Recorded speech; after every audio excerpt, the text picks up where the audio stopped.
What's up, guys? My name is Josh McClellan, helping out Critical Bench today. So, two major movements that we want to talk about before you're doing any major barbell complex is warming up, getting in proper position before you load these big movements like the clean, especially the snatch. Requires a lot of range of motion and mobility to do that. So, diving into stretching and getting in proper positioning when doing those big movements. So, first off, we'll start at the feet. You can take your shoes off. I don't know if you've ever done this before. If you have a lacrosse ball, tennis ball, or even the barbell here, we got an unloaded barbell, and you can simply just step on it. Warm up the feet. This is great for warming up obviously the ball of your foot, the arch, the heel. Just great for getting your foot warmed up. So we'll step on here. You can even dig in here a little bit. You know, step on the ball of the foot. Try and spread your toes.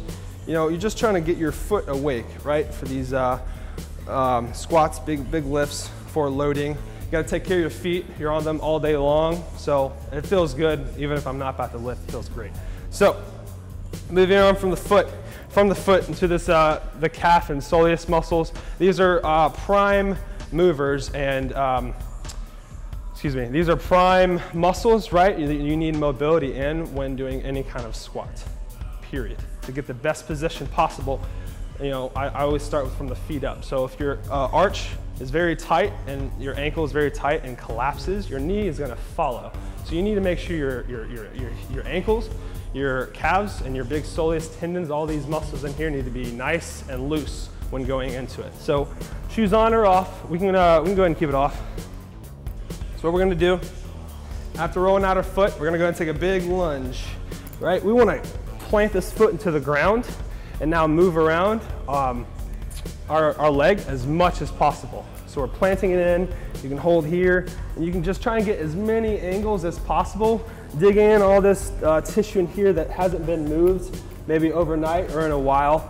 Trying to warm these up. And also you want to try to keep this heel on the ground, right? So I'm trying to lean forward, trying to keep this heel on the ground, trying to stretch out all this big muscle right here, the soleus. And so yeah, try and keep this arch as well in a neutral position, right? We're not gonna collapse it. I mean, we can warm it up, but try and keep this arch in a nice neutral position. And then we're just gonna apply some pressure, right? Just going around, trying to get our foot warmed up, our ankle, and also going into a nice little deep lunge, trying to get the back of this calf to get mobile for our squats. And also, opening up all these hip flexors in here too. You need to have mobility in the hips and the glutes. It's just great to get in this position as much as possible before and after the big squats and lifts that you'll be doing. So anything you want to get better in, get in that position as much as possible. Leaning in. Spend a couple minutes here and obviously switch sides. So one major factor is, like I said, the foot, the ankle, the calf, and now let's move on to the upper portion. So this is number 2. So getting in that front rack position, specifically for a clean or for a front squat, we need to have proper positioning.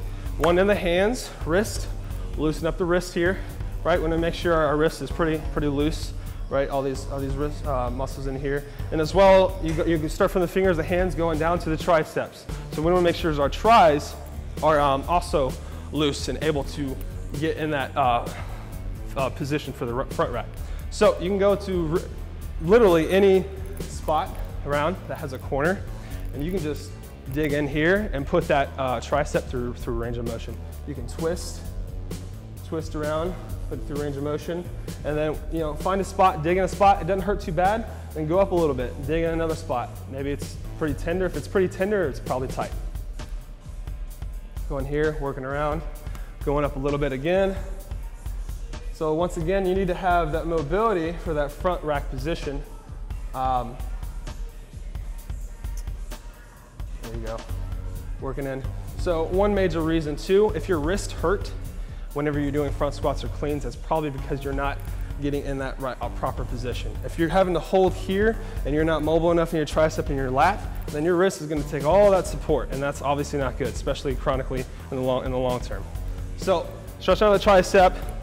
You can do the basic stuff too around here, trying to stretch that out. And then moving on to the lat. This is also one of your biggest muscles that need to be mobile and loose. And you can, even in the same position just like this. Dig a lat in here and kind of just work around. You can get on a foam roller and work around as well, just trying to dig in and get that range of motion in the lat. You need to be able to get that front rack position and also in the pectorals too, coming in here. So those are the two main areas that you need to have mobility in when doing any cleans or Olympic lifts or front squats for that matter.